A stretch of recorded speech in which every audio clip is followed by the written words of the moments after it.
এই না আব্বা, মিঠাই খাও। একটা টাটকা কটকটা ভাজা একবারে, বুঝলা? খাও। কি হলো, খাও না আম্মা? তুমিও খাও। আব্বা হ্যাঁ?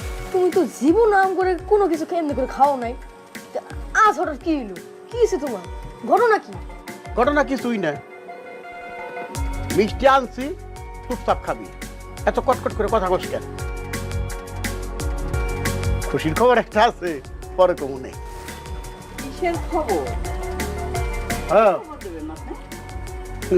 তুমি এসে পড়ছ, ভালোই হইল। এই যে নাও, ধরো, তুমি একটা জিলাপি খাও। জিলাপির প্যাঁচ আগে খোলো, তারপরে জিলাপি খাবো। আরে জিলাপির প্যাঁচ খুলুম কি? প্যাঁচ খোলার আগে তুমি নিজেই তো প্যাঁচ দিয়ে বয়ে থাকো। আমি তো ভালো করেই জানি তুমি কি খবর আনবে পারো আর কি খবর আনছো। এবার কও, তোমার খবরটা কও, কি খবর? যা কমু চুপচাপ শুনে যাবি। যদি পছন্দ হয় তাহলে কবি আলহামদুলিল্লাহ, আর যদি পছন্দ না হয় একেবারে চুপা বন, কোনো কথা হবো না।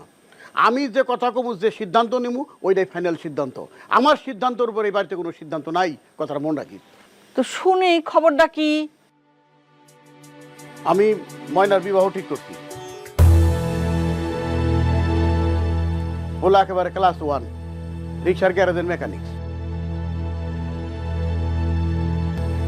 চিন্তা করছি মেয়ে বিয়ে দেওয়ার পর ছেলেরে অটো রিক্সার গ্যারেজ দিয়ে দেব।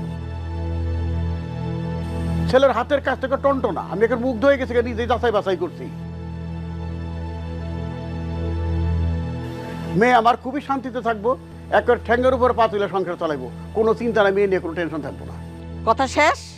মেয়ে আমার, মেয়ারে লেখাপড়া করাই আমি, খাওয়াই দাওয়াই আমি, সিদ্ধান্ত আমার। আমি কবে, কখন, কার সাথে বিয়ে দেব, কোথায় বিয়ে দেব, একমাত্র সিদ্ধান্ত আমি নেব, তুমি না। তোর এত বড় সাহস, আমার খাইয়া, আমার কইরা, আমার বাড়িতে বসত কইরা, আমার মুখের আঙ্গুল নাচিয়ে কথা কস, এই সাহস তোরে কে দিছে? হ্যাঁ, কে সাহস দিছে তোরে? তাই কো আগে। একটা লং টাইম বাপের বাড়ি পাঠাই দিমু, কই দিতেছি।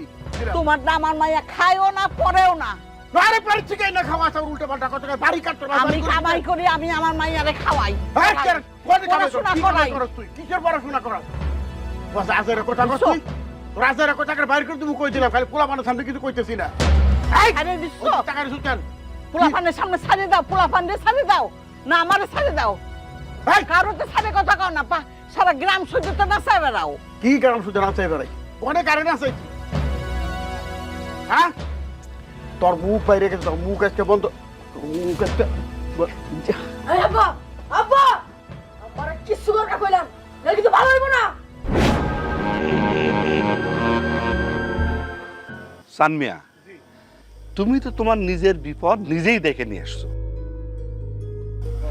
তোমার এই চান্দি গরম দেখা সারা গ্রামের মানুষ তোমার ভয় পায়, তারা ভয় পায়, তোমার কাছে আসে না। কিন্তু তোমার বাড়ির মানুষ তোমার এই চান্দি গরম প্রত্যেক দিন তারা দেখতে দেখতে তাদের ভয় ডর একদম ভেঙে গেছে গা। এই জন্য তোমার নিজের সওয়াল তোমারে দাউনিয়া মারতে আসে। তুমি কি এখন মানুষের কাছে মুখ দেখাতে পারবা? ঠিকই কইছেন, মানুষজন তো দূরের কথা, জয় জানার রোদে হান আমার লজ্জার ব্যাপার হয়ে দাঁড়াইছে।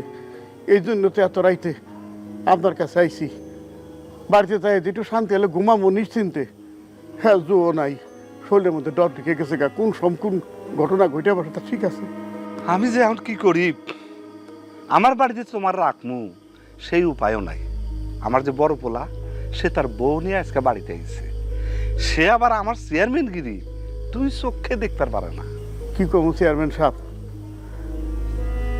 নিজের বাড়ির কথাই কই আগে, নিজের বাড়ির মানুষ আমার এখন দেখা পারে না, আর গ্রামের বেশির সঙ্গে তো আমার ভালো কোনো সম্পর্কই নাই। আপনি আমার শেষ ভরসা, এই জন্য তো আপনার কাছে ছুটে আইছি নির্লজ্জের মতো। যদিও আপনার বিরুদ্ধে আমি নির্বাচন করছি, তাও কেন জানি আপনার আমার নিজের মানুষ বলে মনে হয়, অতি আপন বলে মনে হয়। বড় বিপদে ফালাইলা। ঠিক আছে, আমার একটা কামলা দিয়া তোমার ওই ফজলারের বাড়িতে ওর বাংলা ঘরে তোমার থাকুনের ব্যবস্থা করে দিব না। কার কথা বললেন চেয়ারম্যান সাহেব? আরে আমার মেম্বার ফজলা। আপনার মানুষ বিশ্রি পাইলেন না? ফজলা তোমার দু চোখে দেয় পারে না। আরে তা না পারুক, যখন শুনবো যে আমি চেয়ারম্যান পাঠাইছি, তখন সে তোমার জামাই আদর কইরা তার বাড়িতে থাকুনের ব্যবস্থা করব। তুমি সকালবেলা ঘুম থেকে উঠে সোজা আমার বাড়িতে চলে আসবা। কি কোন চেয়ারম্যান সাহেব, বাড়ি যাবো না? না, তুমি ঘুম থেকে সকালবেলা উঠে সোজা আমার বাড়িতে চলে আসবা। আমি তোমার বাড়ির সব লোকজনরে খবর দিয়ে নিয়ে আইসা তাদের সাথে এই ব্যাপারে আলাপ আলোচনা কইরা একটা মিটমাট করে দেবো আর কি, ঠিক আছে না? কিন্তু একটা কথা, তুমি কিন্তু আমার উপর দিয়ে কোনো কথা কইবে না। আর কথা কই না, মুখ কি আমার আছে? মুখ তো বুতা হয়ে গেছে গা। তা নাইলে নিজের পোলা আমার মা ওরা খারাইছে, হ্যাঁ মানে মাইরেই ফেলাইছে আর কি। আমি কোন মুখ নিয়ে বাড়িতে যাবো? আরে এত ভাঙ্গে পড়ো না, শোনো, হ্যাঁ। বুকে সাহস রাখো, বুঝছো? সব ঠিকঠাক হয়ে যাবে আর কি। আচ্ছা, ঠিক আমার আছে। আরে যাও কোনে, কে? বুঝছো? আরে আমার কামলা আসুক, কামলা না আসতে তুমি যাইবা কেমনে?